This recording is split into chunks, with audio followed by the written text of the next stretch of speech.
Hey guys, my name is Eliza, this is Maggie, this is Eric, and we're going to be talking about a trip to New York. Maggie, go ahead and take over. Alright, thank you, Eli. So, I have a question for you guys.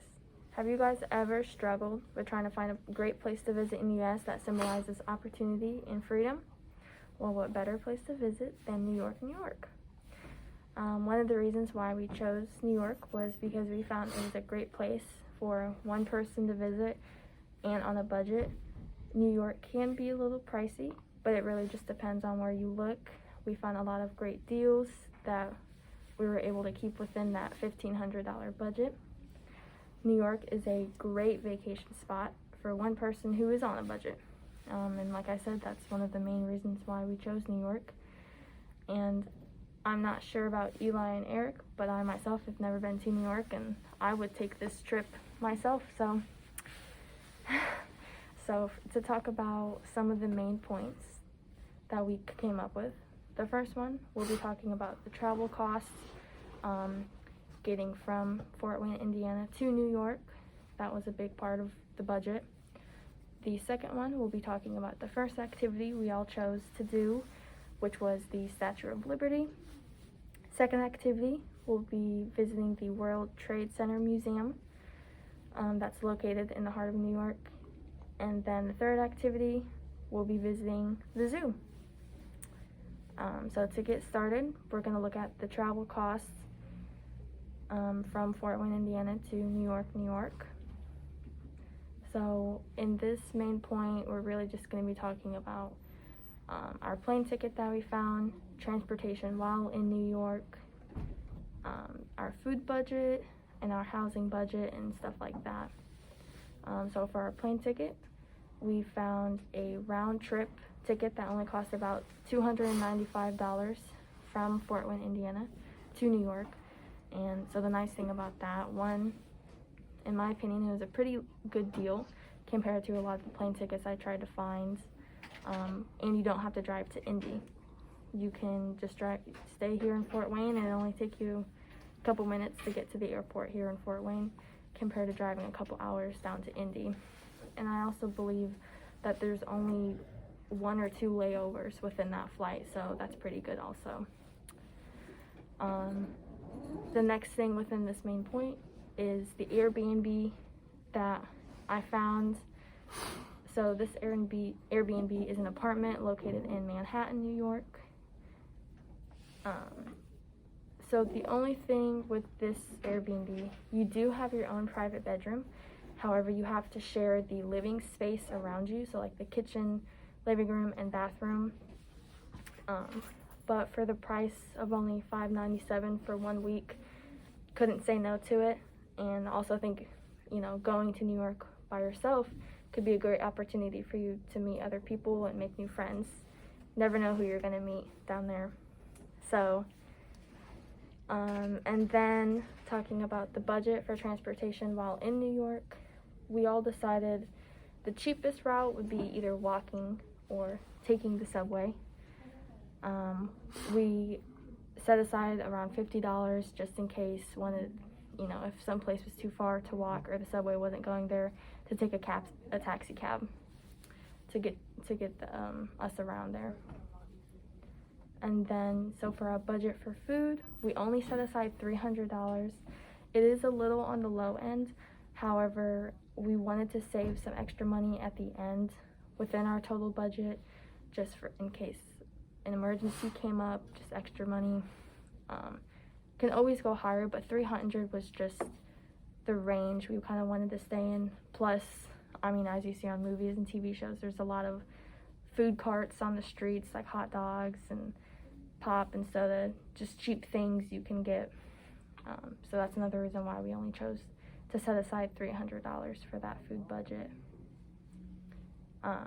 And so for the next point, I will be handing it off to Eli to talk about our first and second activities. Alright guys, so for our first activity, we're going to be traveling to the Statue of Liberty. Now of course, when you go to New York, you gotta visit the Statue of Liberty. Seriously, you just got to. It's just part of the tradition, So to get to the Statue of Liberty, you gotta take a ferry, of course, can't be traveling by car. So the ferry is going to be about $23.50 to get on board. So not too bad. And then you might want to take another $20 just for some souvenirs. They're gonna roughly be around 14 to 20 bucks. So I mean, it'll definitely be worth it. You're gonna get your money worth. And on top of that, it'll just be a fun experience, something that you can probably talk about to your friends or take some good pictures.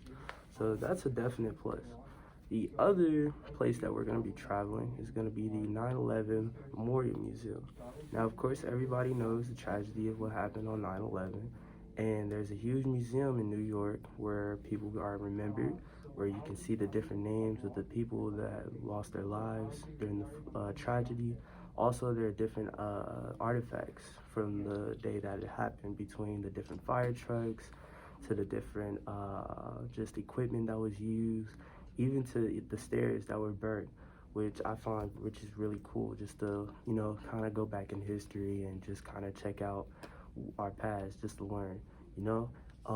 Also, the cost for the entry of the museum is pretty cheap as well. It's going to be about $26, and if you budget $40, that leaves you about $14 left for some souvenirs as well. So, bring about a nice little $80, $100 when you go there. You should have definitely a good time.